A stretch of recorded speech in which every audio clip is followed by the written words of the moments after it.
ग्राइंडरमध्ये मी fine करायला टाकतो तर तो होत नाही. जेव्हा तुम्ही त्याला स्वेदन करून घेता तेव्हा त्यातला प्रत्येक परमाणू, त्यातला भावपदार्थ हा उकलतो. 2 परमाणूंमधली अंतर जी आहे ती वाढत जातात, तो जास्त बंध शिथिल होत जातो. त्यामुळे सम्यक स्वेदन झाल्यानंतर जेव्हा पारदाला तुम्ही मर्दन करायला घेता तेव्हा ज्या द्रव्याचे गुण तुम्हाला त्याला संपादन त्याच्यावरती चढवायचे आणि त्याच्यातल्या ज्या गोष्टींचा विभाग करायचा आहे हे दोन्ही जास्त योग्य पद्धतीने किंवा सुलभ पद्धतीने शक्य होतं. म्हणून पहिले स्वेदन, मर्दन येतं.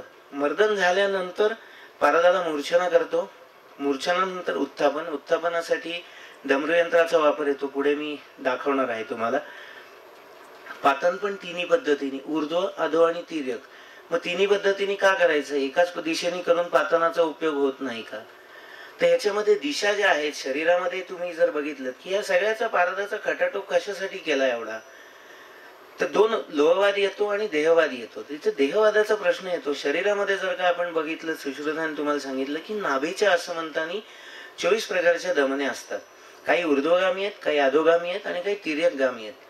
मग जर या पदार्थाला शरीरामध्ये जाऊन पूर्ण शरीरामध्ये व्याप्य करायचं असेल तर त्याला प्रत्येक प्रकारच्या गतीने जेव्हा तुम्ही म्हणजे मार्गस्थ करणार आहात की ऊर्ध्वपातनाने त्याच्यातून तो ऊर्ध्व गतीने येणार आहे, अधःपातनाने तो अर्धव येणार आहे आणि तिर्यक पातनामध्ये तो तिर्यक गतीने येणार आहे. म्हणजे त्या पदार्थाचा शरीराच्या संबंधाने बाह्य असिम्युलेशन, ज्याला तुम्ही प्रॉबेबली म्हणू शकता की सात्मीकरण हे किती चांगल्या पद्धतीने तुम्ही करू शकता, तर त्याच्यासाठी म्हणून उत्थापन संस्कार आहे की तो ज्यामध्ये अडकलेला आहे, ज्या कलकामध्ये, किंजलकामध्ये आहे, गुंतलेला आहे, त्याच्यातून फक्त आणि फक्त पारद हा अग्नीच्या माध्यमाने सुटून तुम्हाला दुसऱ्या बाजूला मिळतोय.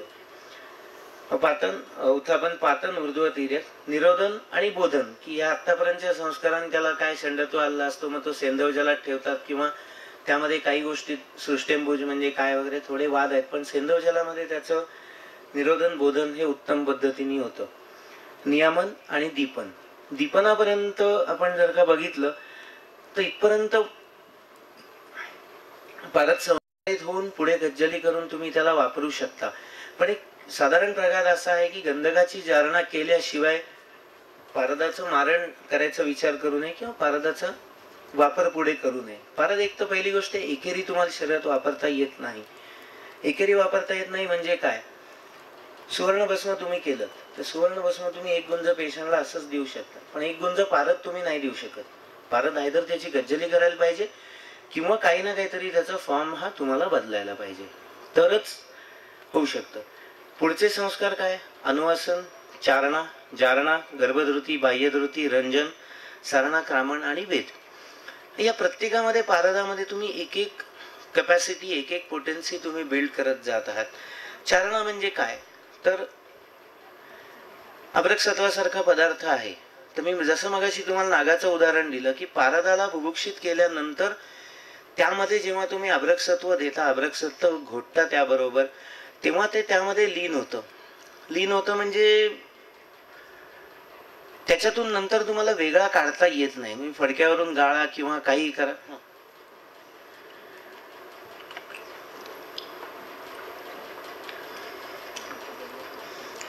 तर याला बेसिकली चारणा म्हणतात. आणि त्यानंतरचा संस्कार येतो जारणा. चारण्यामध्ये तुम्ही फक्त त्याला घास भरवताय की बाबा हा घास मी तुला दिला. जारणा म्हणजे काय? तर तो दिलेला घास जेव्हा त्याच्यामध्ये गेलेला आहे तो जीर्ण करून त्याच्यामध्ये पूर्ण लोप पावणं आणि मूळ पारदाचं स्वरूप परत अवशिष्ट राहणं म्हणजे जारणा हा संस्कार आहे. म्हणजे हे इथपर्यंत मी बघितलेलं आहे. नाग आणि अभ्रकसत्वाच्या बाबतीत पण मी बघितलेलं आहे की तुम्ही जर 100 ग्रॅम पारदामध्ये 25 ग्रॅम नाग दिलं किंवा 12-12.5 ग्रॅम पर्यंत अभ्रकसत्वाची जारणा मी स्वतः करून बघितलेली. आणि जर पारदाला मुख उत्पन्न पण उत्तम पद्धतीने उत्पन्न झालेलं असेल जर का, आणि अभ्रकसत्व जे झालेलं आहे हे जर का सिद्ध झालं असेल, तर तुम्ही जसं सुवर्ण आपण देतो, सुवर्ण इज इझिली अमॅल्गमेशन पाऱ्यात सहज होतं. तर पाऱ्यामध्ये नॉर्मल हाताने तुम्ही जर का अभ्रकसत्वाची वडी जरी असेल ती टाकलीत तर ती त्यामध्ये लुप्त होत जाते. म्हणजे तुम्ही हाताने नॉर्मल त्याला थोडं मळत जाता किंवा आपण रबिंग करतो त्या पद्धतीने घासत जाता आणि तो एक लेअर वरचा होऊन पारदामध्ये पूर्ण जातो. नंतर जरी तुम्ही पारा गाळलात तर फडक्यावरती तुम्हाला काहीही मिळत नाही. पण ही पुढची एक स्टेज अजून तुम्ही त्याला दिलात किंवा नंतर जर का रेसिड्युअल आला, ह्याचा अर्थ तो जो वरचा ग्रास दिलेला आहे तो जीर्ण झालेला नाही, तो अवशिष्ट आहे. मग तो जारणा करण्यासाठी पुढे बिडांची निर्मिती, बिड निर्माण करायला लागतात आणि तो ग्रास पूर्ण करायला लागतो. तर हा झाला जारणा संस्कार. गर्भधृती पुन्हा याच पद्धतीने, गर्भधृती हा पारद स्वतःच्या वीर्याने त्याच्या बरोबर आलेल्या पदार्थाचं द्रवीभवन करून त्याला त्यात ओढून घेतो. बाह्यधृतीमध्ये तुम्ही बाह्यता धृती निर्माण करता आणि ती पारदाबरोबर घोटता. पण तिथे पुन्हा स्किल असं येतं की धृतीचं लक्षण असं आहे की असंयोगा सूतश्च, की पारदाबरोबर संयोग न होणं हे धृतीचं प्राथमिक लक्षण आहे आणि होत नाही. धृतीचा पाऱ्याबरोबर संयोग सहजासहजी होत नाही. धृती मेलापन करायला वेगळ्या बिड आणि यांची निर्मिती तुम्हाला करायला लागते. मग पुढे रंजन येतो. रंजित पारद मी तुम्हाला पुढे फोटो दाखवीन थोड्या वेळाने, आहे आणलेला याच्यात. सारणा, सारणेसाठी काही विशेष स्नेह निर्माण आहेत, क्रामण आणि वेद.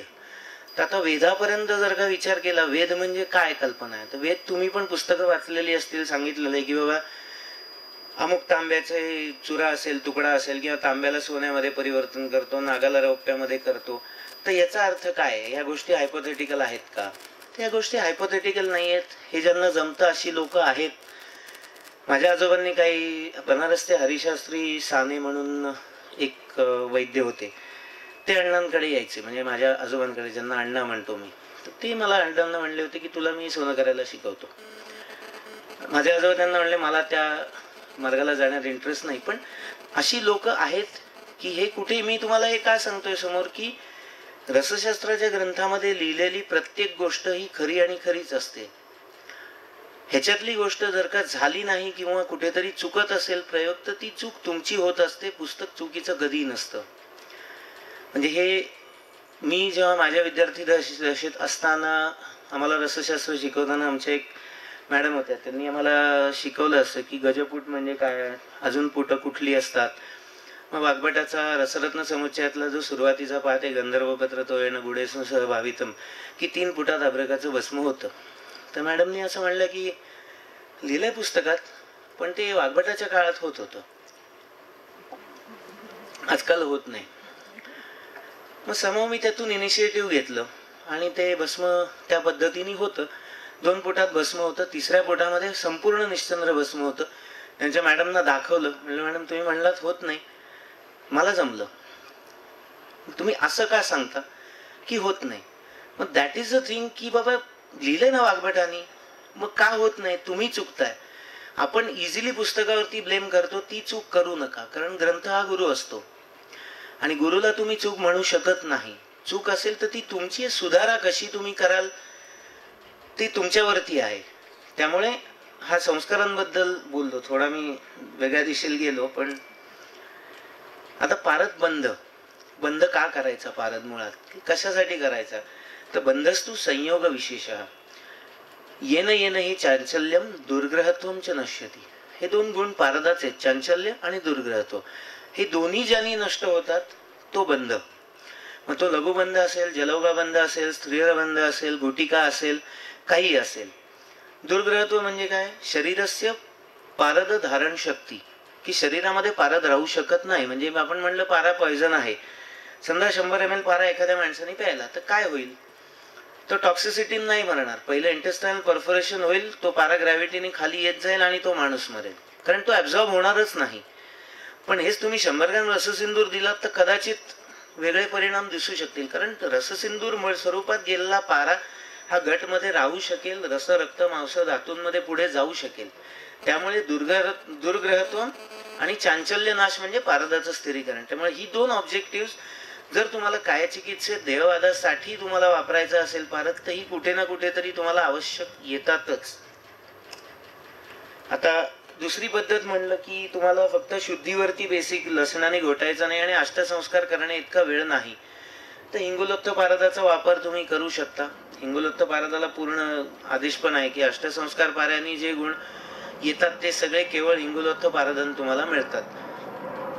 थोडाफार प्रॅक्टिसचा भाग आहे. एकदा डमरू यंत्र जेव्हा तुम्ही निर्माण करता, तर डमरू यंत्रामध्ये 2 मडक्यांचा संधिबंध तुम्ही किती पद्धतीने आणि योग्य पद्धतीने करताय याच्यावरती पारदाची रिकव्हरी किती होईल हे अवलंबून असतं. साधारण 1 किलो इंगुळ असेल तर 12 ते 10 ते 12 तासात तुम्हाला आउटपुट पूर्ण मिळतो. क्रमाग्नी तुम्हाला द्यायला लागतो. तर सुरुवातीपासून तीव्राग्नी ठेवलात तर मडकं फुटतं काही वेळेला, कारण शेवटी आतमध्ये अंतर्धूम स्थिती, मडक्याची पोरॉसिटी जास्त असते. काचकुपीत जेव्हा अंतर्धूम करतो आपण तेव्हा हवा एक्सचेंज होऊ शकत नाही, पूर्ण अंतर्धूम होतो. पण इथे पूर्ण अंतर्धूम होत नाही, कारण मडक्याला नाही म्हणलं तरी थोडी पोरॉसिटी आणि एक्सचेंज होतो. त्यामुळे क्रमाग्नी वाढवत न्यायला लागतो. त्यानंतर बंद सोडवून मडकं उलटं गेलं की तुम्हाला आतमध्ये फाईन पूर्ण ड्रॉपलेट सगळे लागलेले दिसतात. ते फडक्याने घासून घेऊन गोळा केले किंवा त्याला शमॉइल लेदरचा पण तुकडा येतो, तो वापरू शकता की त्याच्यावर पारा फारसा चिकटत नाही. तर हा सगळा पारा काढून घेतलात की खलून घेतलात की ग्रॉस लेवलला पारा तुम्हाला मिळून जातो. काही पिष्टी राहते ती पुढच्या पातण्यामध्ये परत वापरून टाकलीत की त्यातनं पण पारा रिकवर होत जातो. रिलेटिव्हली कॉस्ट इफेक्टिव्ह आणि सोपा, म्हणजे एकदा 12 तास जर का कष्ट केलेत तर किलोभर पारा तुम्हाला आरामात मिळून जातो. कारण होतं कसं, संस्कार जेव्हा सगळे तुम्ही करता आणि if you are not well versed with them तर लॉस तुम्हाला बराच येतो. आणि प्रत्येक मर्दानानंतर वाया जाणारा पारा तुम्ही 1 किलो घेतलात आणि शेवटी हातात 200 ग्रॅम आला तर ते चीज नाही होत तुमच्या कष्टाचं. त्यामुळे हिंगुलत्व पारदाचा सराव करा, कधीही जास्त फलदायी ठरतो.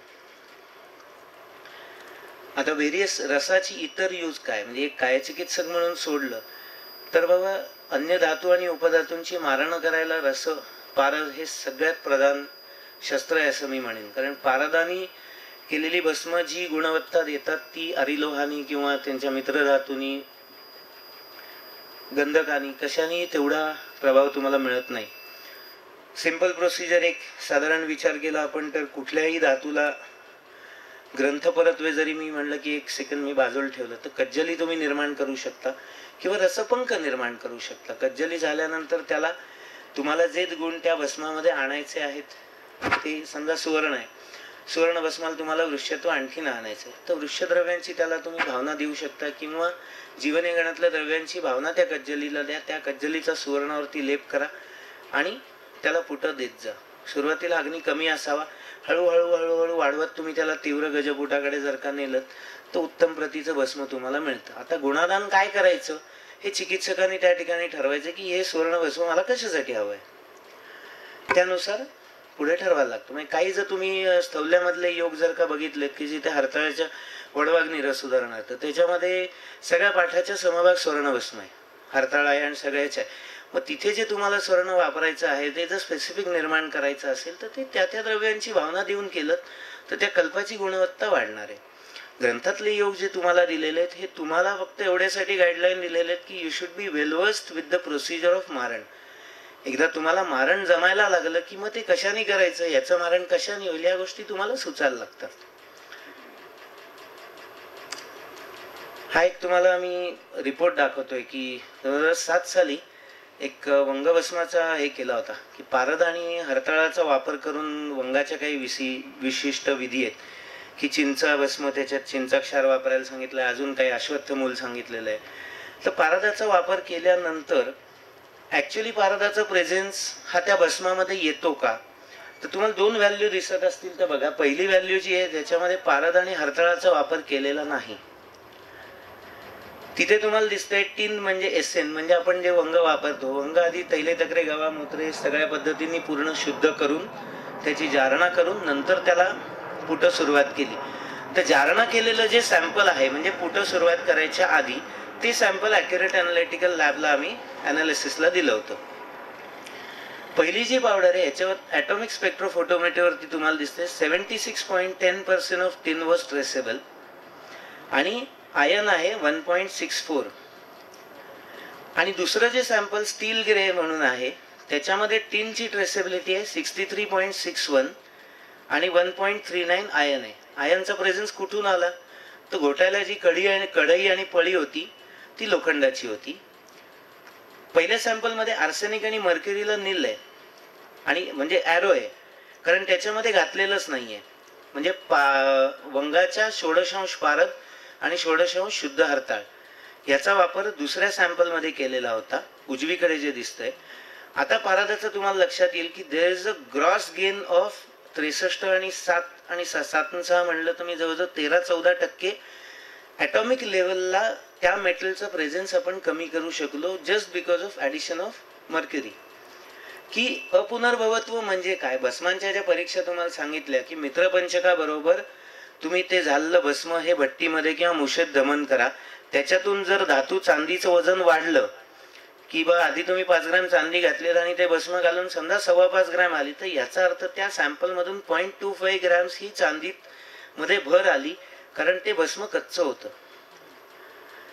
किंवा एखाद्या प्रेझेन्स मध्ये, म्हणजे शतपुटी लोहाबरोबर आम्ही हा प्रयोग केला होता. शतपुटी लोहाचं जेव्हा पहिलं मी वॅक्स करायला घेतली, तर सुरुवातीला आयनची ट्रेसेबिलिटी जेव्हा सॅम्पल तुम्ही लॅबला देता ही 90-98% असते.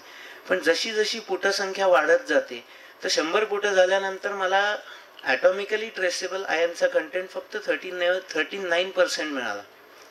म्हणजे याचा अर्थ काय झालं की वरचं जे काय 61% लोह